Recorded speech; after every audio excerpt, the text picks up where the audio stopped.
I think the whole case the other side is putting really comes down to an emotional case rather than a rational one. William Lane Craig seemed to think that it would be so intolerable, so disagreeable that we are doomed to death, that the universe is doomed to death. Somehow playing on the heartstrings, playing on the emotions. It's not nice to think that we're all going to die. It's not nice to think that the universe is going to die a heat death and that everything is going to come to an end. It's not nice to think that everything is meaningless. And therefore, somehow that must prove that there is purpose in the universe, that there is some sort of top-down supervising God. David Wolpe seemed to, I thought rather disagreeably, claim for the theist side a monopoly on such things as love and the things that, again, touch the heartstrings. Do the people on that side really think that atheists don't love? Do they really think that we don't get a fantastic swelling of the breast when we look up at the Milky Way, when we look down a microscope and see the amazing complexity of life? Do you think that we don't have emotions? Do you think we're somehow mechanical? The other side uses words like mere, accident, reductive, nothing but chemistry, nothing but blind forces. What our side is saying is that because of the amazing process of evolution by natural selection, we have brains that bring into the universe, maybe for the first time, that bring into the universe all these wonderful things like love and value and indeed purpose. We construct our own purposes. Do you seriously think that the people on our side don't have purposes? Do you think that we don't fall in love? Do you think that we don't, when we write our books, have a purpose in writing our books? Do you think that when we go through life, we lack all purpose simply because there is no top-down governor? We have purposes just the same as anybody else. But we have an explanation for why we have a brain that has a purpose. It's because of evolution by natural selection. Now, Mr. Craig was critical of me for refusing to answer the why question because I said it's a silly question. The mere fact that you can ask a question in the English language doesn't make it a question that deserves an answer. I could say, what is the color of jealousy? It's not a sensible question. It's a silly question. And the same goes for the question of why is the universe the way it is. Welcome, please, to the ring. Un aplauso al profesor Michio Kaku.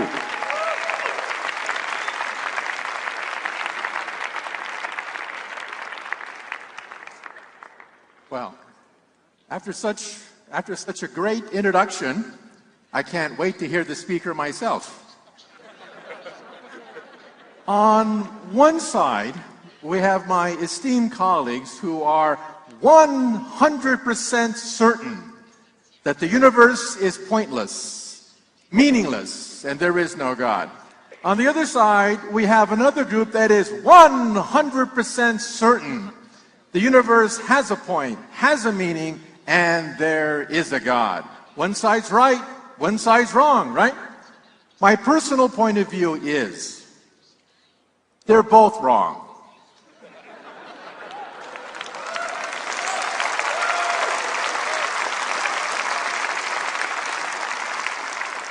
What is science? Science is based on decidable statements. If I drop my cell phone, I know it's decidable that it will fall under gravity. Science is based on statements that you can test, reproducible, decidable, falsifiable. But the question of does God exist, does the universe have a point, is undecidable. It is not part of science. It's like trying to disprove a unicorn. Let's say you want to disprove the existence of unicorns. It's really hard to do, because maybe some island, maybe in outer space, there are unicorns. How do you prove that unicorns do not exist? Very difficult. Now, I'm a physicist. My goal in life is to complete Einstein's dream of an equation, perhaps no more than 1 inch long, that will summarize all physical knowledge and allow us to, quote, read the mind of God. So what was his point of view toward God? Einstein said there really are 2 types of God, and that's the source of confusion. The first God is the personal God, the God of vengeance, the God that smites the Philistines, the God that answers your prayers, the God of Moses and Isaac and Jacob. Einstein said he couldn't believe in that God, but there's a second God, the God of Spinoza, Leibniz, the God of harmony, beauty, simplicity, elegance, that the universe could not have been an accident. So I see no evidence of God. However, that doesn't mean that there is no existence, there's no meaning. That doesn't mean there's not a purpose or a God out there. I just can't see it in the equations of physics. So in string theory, which is what I do for a living, we think we have a candidate for the theory of everything, the theory that eluded Einstein. And so we even now have a candidate for the mind of God. In string theory, because everything is based on vibrating strings, Time out. the candidate for the mind of God would be, oh, time's up. Michio Kaku. Just your The last word, candidate please. for the mind of God would be cosmic music Thank you. resonating through 11-dimensional hyperspace. Thank you very much. Thank you very much. Thank you very much, Michio Kaku. Well, I have to say that I'm surprised by what Michio Kaku said at the very beginning in ascribing to our team 100% certainty in what we have argued. I don't think any of us claimed to have 100% certainty, and in fact, I would say that all of the arguments we presented for the existence of God were probability arguments. And they are arguments to the effect that the existence of God is so likely that it is the way we ought to bet with our lives if we should have purpose. That is not 100% certainty. But I did get the sense of 100% certainty that science is the only source of knowledge, according to this side over here. And Michio Kaku, maybe that's your view too, I don't know, because you did say that the God question is undecidable. How undecidable? Well, presumably because you can't prove that God exists or even show his probability if you have science only to go with. But of course, there are many things we know, including that God may well exist because of other evidence without depending exclusively on science. Richard Dawkins has accused us of making an emotional argument. But I believe that his presentation is especially emotional. He has not argued that God does not exist. Thank you. He has not shown that any of the arguments we presented here today are fallacious. Rather, he has simply dismissed the idea of God as pathetic. Time out, I'm sorry. That's emotional. Thank you. Thank you very much. Wow. Michio Kaku, please. In my next book, Physics of the Future, I try to predict the next 100 years based on interviews with 300 scientists. Very difficult question. But I predict that 100 years from now, on the 103rd anniversary of this conference, we will have another debate arguing the same thing over again. Because, for 2 reasons. First, it is undecidable. You cannot decide this question using any known rational means. It is undecidable. Second, there's probably also a God gene. Some people believe that perhaps we are genetically predisposed to believing in higher beings, in which case we'll be talking about this debate forever, as long as we have our genes.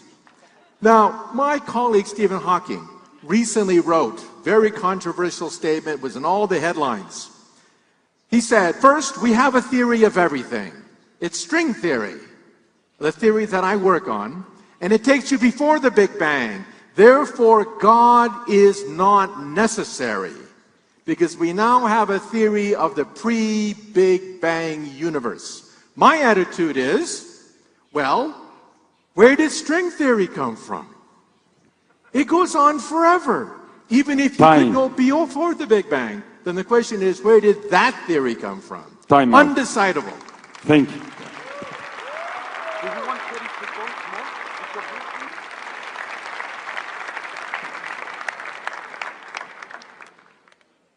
Four things I did not say. One, I never said scientists don't have poetry and love and so on. I said they're not susceptible to the scientific method. That's very different. Second, I did not say that my opponents were pathetically lazy. Third, I did not say they were childish. And that's why, fourth, I did not say that good manners in argument are only on our side and not on their side. But here's one thing that I did say. I've sat at the bedside of scores of people who are dying. I've held their hands. I have faced death several times myself through illness. I know what it is to understand that you are ending your life in this world. And I know what it is to ask yourself the question, is this the only world, or is the universe something greater and something deeper? We don't claim we can prove God. We don't claim we can prove purpose. We do claim that our intuition of purpose is not empty, it's not foolish, it's not childish, and it's not stupid. That when I hold the hand of someone who's dying, that I really do believe that I usher them into another mode of being. People have believed that since the beginning of time, and the fact that not everyone believes it today doesn't mean it is not true. After all, though he slay me, still will I believe in him. Thank you.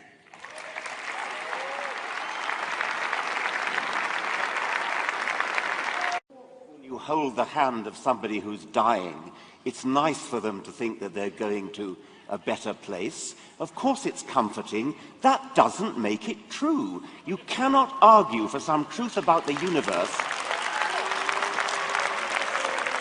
by saying that it would be nice if it were true. Of course there is mystery. There is enormous mystery in the universe, and that's what science is working on. To respond to that mystery by saying God did it, to respond to that mystery by saying, oh, there's just some divine designer who figured it all out, that is lazy. It doesn't answer the question. Darwin provided us with the role model for how you approach that kind of thing. He took the really hard case, which is life. He took the case where it seemed obvious to everybody that it had to have a purpose, that it had to be designed. He showed for the hard case that it could be done. That's what science is working on. The mystery, when it is solved, will be solved by scientists who will use the Darwinian method. That's to say, they will explain in a bottom-up way how it is not just that life came about, and we know that, we understand that now, but also how it is that the universe came about. That is the challenge of science. That is what science is going to rise to. We shall not resort to lazy, second-rate explanations that just lie down under the problem and say, God did it. Time out. Wow. Un aplauso, un gran aplauso para los seis metros. Please, if you could stand up, un aplauso de todos para ustedes.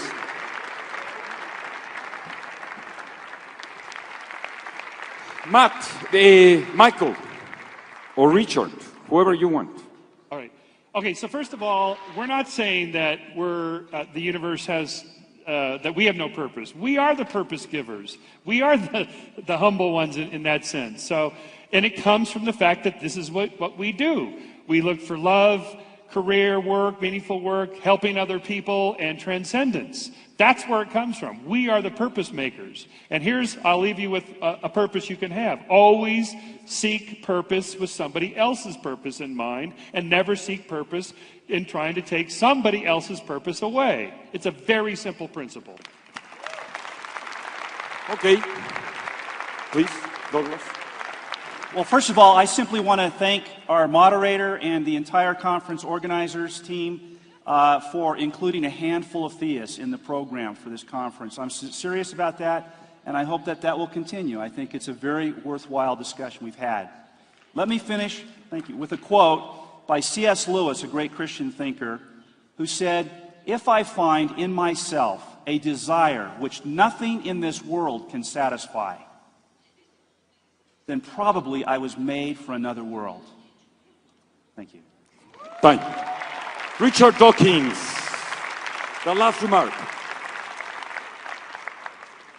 Simplicity is that which is easy to understand.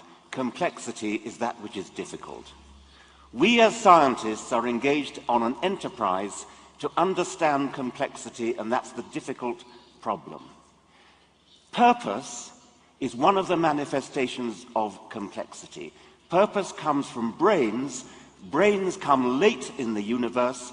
Brains and purpose and all the other things like love are things that require explanation, and we are working on explaining them. That's not arrogant, that's hard work, that's diligence, that's going for Time it. out, I'm sorry. Gracias. Michio Kaku, Michael Shermer, Richard Dawkins, Matt Ridley, please, William Lane Craig, David Walker, Douglas Coates. Un aplauso para todos ellos. Sam, para todos ustedes. Esto lo podrán ver en YouTube, en la página de la Ciudad de las Ideas, en Proyecto 40, en Cinépolis. Un fuerte aplauso para todos ellos.